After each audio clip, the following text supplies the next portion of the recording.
Welcome to Lavi Labs. Today we are going to demonstrate the installation of our smart switch panel.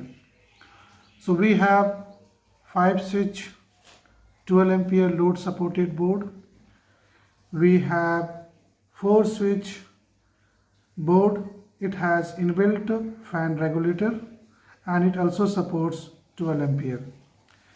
We have single switch board that is designed for heavy load like motor, AC, geyser. These kinds of load can be connected with this switch. It supports 40 amperes. So now we are going to demonstrate the installation of single switch board. So we can connect heater, geyser, AC, motor.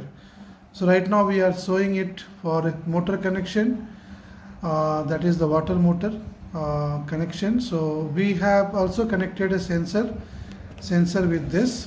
This is the auto cut sensor.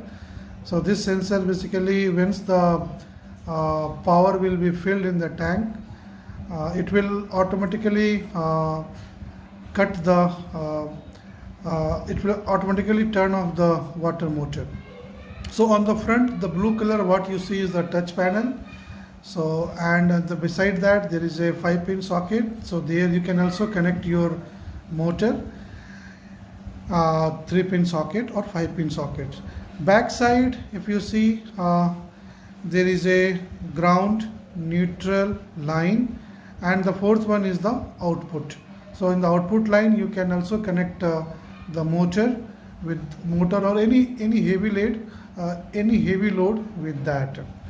So right now, so we have provided two provision. Either you can connect your load through the back side or through in the 5-pin socket. Also you can connect your heavy load.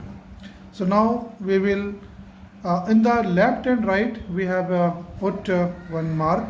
So you can mount it on the wall. So with the package you will get this clamp with the screw, so you can mount it onto the wall, either inside the wall or outside the wall. So now we will turn on the switch panel. So now you can give the power supply. So once you turn on, you can see the LED will be turned on. So it means the board is turned on. So you can turn it on by pressing the switch. Again you can turn off. Can turn off by pressing the switch. So if you have connected the load, accordingly load will be turned on and turned off. So let's assume that the load is turned on, the water motor is on. Once you have to connect this sensor to the tank. So once the water will overflow, during that time this will go up. Once it goes up, you can see it will turn off the load. So this is how water overflow sensor works in our panel.